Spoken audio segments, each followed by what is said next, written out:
മഴ, മഞ്ഞ്, വെയിൽ എന്നിങ്ങനെ നമുക്ക് അനുഭവപ്പെടുന്ന അവസ്ഥകളെയാണോ കാലാവസ്ഥ എന്നതുകൊണ്ട് ഉദ്ദേശിക്കുന്നത്?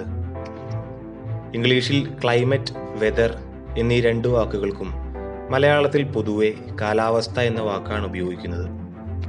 യഥാർത്ഥത്തിൽ ക്ലൈമറ്റ്, വെതർ ഇവ രണ്ടും ഒന്നാണോ? നമുക്ക് ചുറ്റും ഒരു ദിവസത്തിൽ അനുഭവപ്പെടുന്ന മഞ്ഞും മഴയും തണുപ്പുമെല്ലാമാണ് വെതർ എന്നുദ്ദേശിക്കുന്നത്. ഇതിനെ ദിനാന്തരീക്ഷം എന്ന് മലയാളത്തിൽ പറയാം.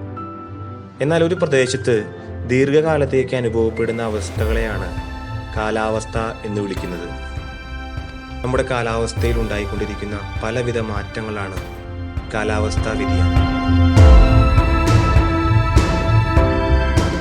നമ്മുടെ കാലാവസ്ഥയിൽ ഇന്നുണ്ടായിരിക്കുന്ന മാറ്റം കേവലം ഒരു ദിവസം കൊണ്ടുണ്ടായതല്ല, മറിച്ച് വർഷങ്ങളെടുത്തുണ്ടായ മാറ്റങ്ങളാണ് ഇന്ന് നാം അനുഭവിക്കുന്ന കാലാവസ്ഥാ വ്യതിയാനം.